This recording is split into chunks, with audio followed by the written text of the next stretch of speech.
Action!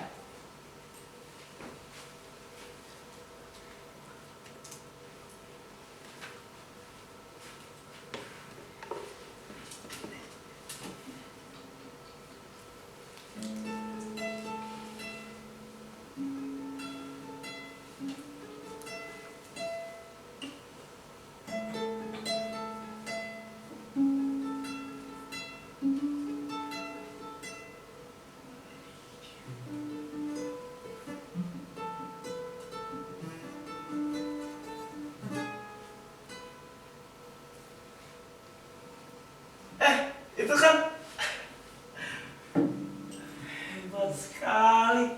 Salut, salut, salut, salut. Baru kali ini aku lihat peralatan besar sekelas internasional dan kearifan lokal Indonesia. Kalian mengerti kan maksudku? Iya, itu loh, pawang hujan. Sebentar, sebentar. Itu kok masih tetap hujan ya? Apa dia gagal? Aduh, jangan malu-maluin dong.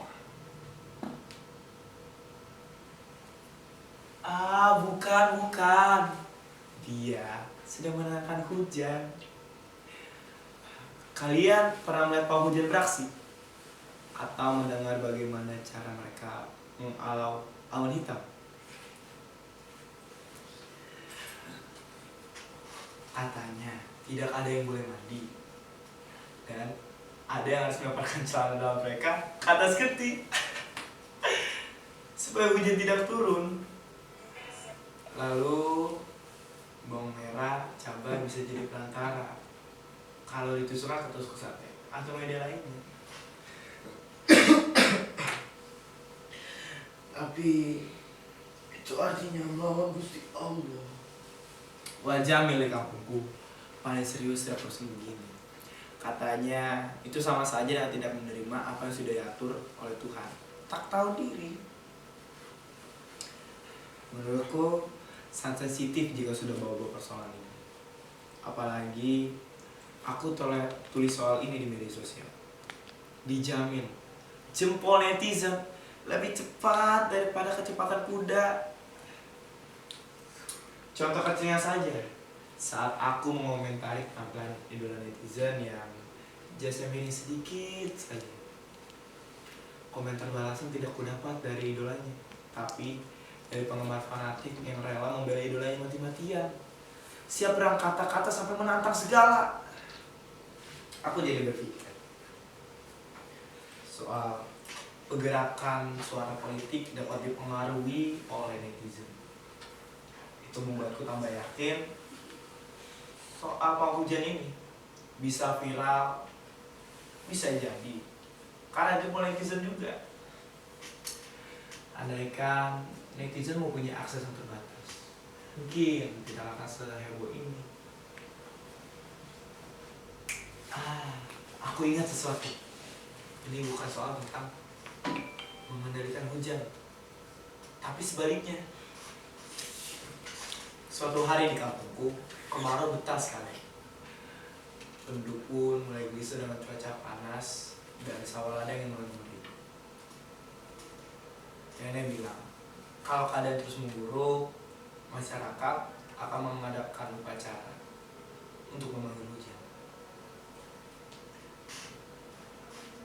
Masyarakat di sana rata-rata seorang petani. Jadi kalian bisa membayangkannya kan? Apa jadinya kalau panen gagal sementara kebutuhan hidup terus mendesak. Sejak dulu masyarakat selalu melakukan ritual kalau keadaan terus memburuk.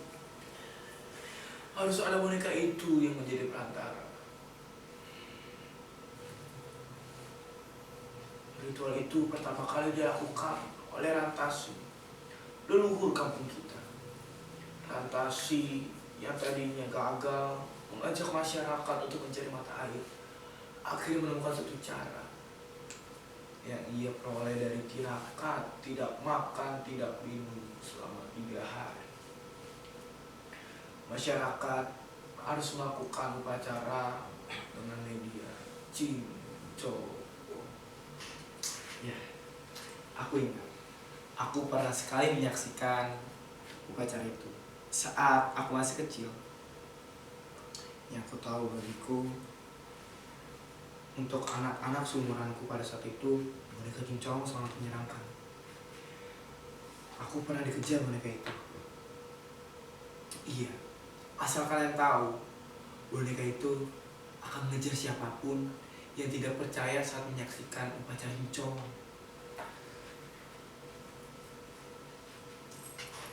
Kira-kira seperti ini lagunya. Cincong, cincong, jalan langgutan, langgutan anggatan. Cincong, cincong, ayam pengantin anyar, ayam pengantin anyar. Kira-kira seperti itu lagunya. Aku tidak terlalu hafal. Para penabun memainkan alatnya. Ada yang memukul buyut menggunakan hihit atau kipas yang dibuat dari anyaman bambu. Ada juga yang memukul bokor kuningan menggunakan 2 ruas kayu. Aku dan kakakku mulai menikmati pertunjukan itu.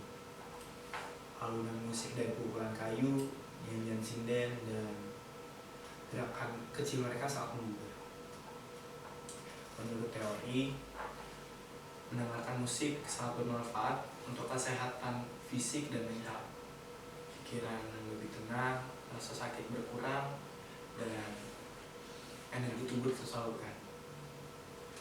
Menurut kalian, bagian musik apa yang paling berpengaruh? Menurutku, instrumen musik itu yang sangat berpengaruh. Apapun jenis musiknya. Oh iya, kata kakakku, orang bisa trance saat mendengarkan musik. Asik bukan?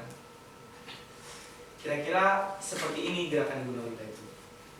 Bergerak dari kiri ke kanan, melewati tangga yang dibuat dari bambu. Cincowong juga harus disisir rambutnya agar rapi. Bidadari lagi TK, bidadari lagi TK, Cakru Jaranti, kami junjung kami leko, pajulo julo, temu bumiri mandi.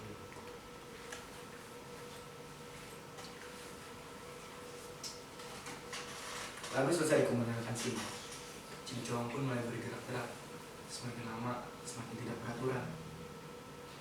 Bayangkan, aku yang tadinya menikmati musik keheranan. Konon katanya, roh leluhur sedang merasuki boneka cincong. Bagaimana bisa roh leluhur, roh orang mati memasuki boneka? Apa? Bukannya aku tidak menghormati adat. Aku masih kecil saat itu. Bagaimana sekarang? Kalian kepo.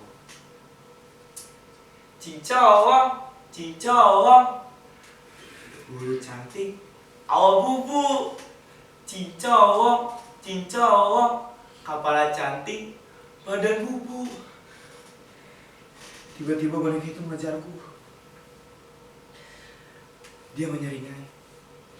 Matanya seperti hidup. Ya Tuhan, aku pikir cincong tidak akan beraksi seperti itu. Kamu bicara apa tadi? Kamu harus percaya. Kamu harus percaya saat menyaksikan itu cincong. Nek, tolong aku, Nek.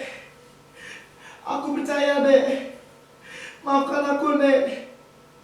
Maafkan aku, cincong. Aku percaya. Aku percaya.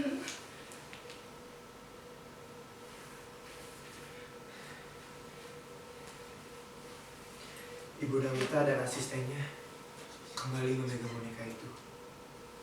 Kepala cincowong dibuat dari batok kelapa, dirias, diberi baju kuning dan sampul bambu, lalu diberikan kalung dari bunga kemboja. Suasana malam di halaman teras terasa sangat mistis. Ritual diakhiri dengan menyamarkan bunga kamboja yang dicampur dengan air yang dicipratkan kepada penonton.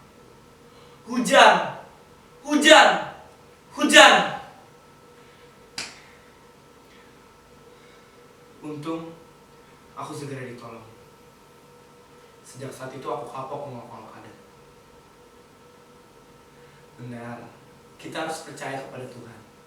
Tapi ada makhluk lain, dunia lain yang hidup berdampingan dengan kita. Masih ada ritual-ritual yang masih dilakukan oleh masyarakat kita. Meskipun kita sudah jarang melihatnya karena alasan modernisasi. Mari kita lihat lagi perempuan yang ada di TV.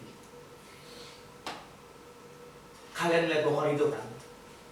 Swinging boy itu biasanya digunakan untuk terapi penyelaras frekuensi tubuh.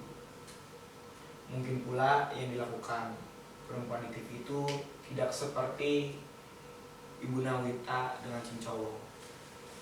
Mungkin dia sedang mengendalikan hujan. Baik, aku ingatkan kepada kalian lagi.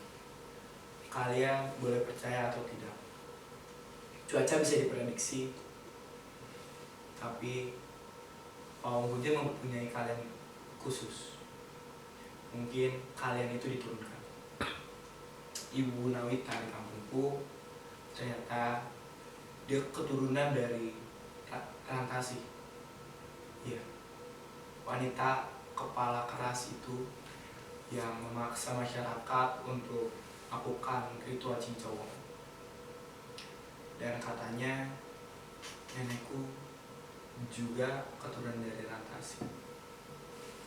Katanya nenekku sempat menjadi pundu sebelum akhirnya digantikan oleh Ibu Nawita yang kebatinannya lebih kuat. Sebelum meninggal, nenek mendapatkan bisikan batin. Nenek bilang kepadaku bahwa tahun depan aku yang akan menggantikan Ibu Nawita menjadi pundu.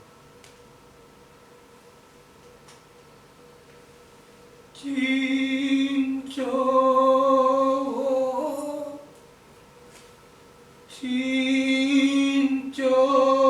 Cincowong,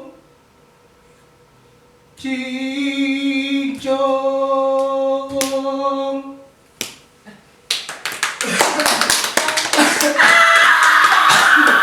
Hidupnya dari tadi. Keren sekali. Sekali lagi, keras kepala, bukan kepala keras. Kampret. Sekali Gitu kan lagi, dari Nak. tadi. Satu video lagi. Gitu kan dari tadi. Yo, sekali lagi. Mencet ini ya. Taruh cek. Itu kenapa sih? Kok naik terus? Nggak tahu. Udah nih. Ya itu kepencet lagi bro.